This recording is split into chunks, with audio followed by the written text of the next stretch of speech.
Hi, Dr. Q here from Star Nursery. And today we're here with Bill, who's just recently moved into this new house and inherited a great big landscape. Yeah, hey, thanks for coming out, Dr. Q. We moved from LA and this is new to us because it is desert. We have lots of questions, we have lots of property, and we're trying to figure out what's right. Well, great. Well, let's get started. You can show me some areas and we'll talk about what you'd like to do with them. This was an RV parking. And so we don't have an RV, we're not really RVers, although that's kind of intriguing.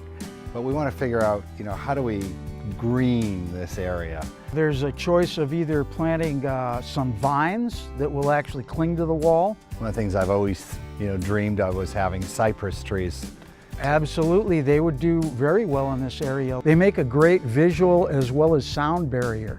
So Dr. Q, I have 50 palm trees on this property. Yeah, you have quite a few, that's for sure, and they're beautiful trees. They're all nice, mature trees that look very nice. This is one of the things I'm starting to see, that the bark on the bottom seems to have come off. Is that from trimming, or is that something that happens naturally? And is this good for the tree? Actually, this is pretty natural. All of the lower fronds, as they turn older, are going to turn yellow and then brown and have to be cut off. Some of it gets loose as it gets older and it just falls off. They do have a machine that will actually skin this down, and it makes it a lot smoother. And does that protect the tree when you skin them, or is it more cosmetic? Actually more cosmetic, because the bark itself actually helps protect the tree. Right. Bill, I see you have a nice grass lawn area with a lot of shade.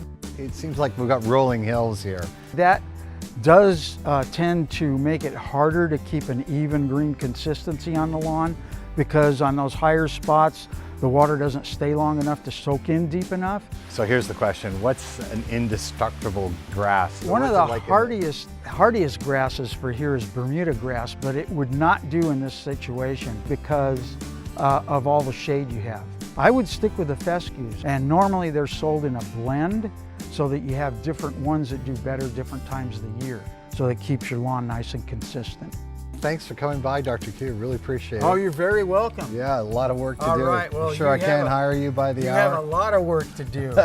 But how about we come back after it's all done and take a look? That's a really good idea. All right. Thank you. We'll do that. And don't forget, if you'd like a house call, call me at 702-771-7827 to make an appointment. I'm Dr. Q, and I'll see you next week.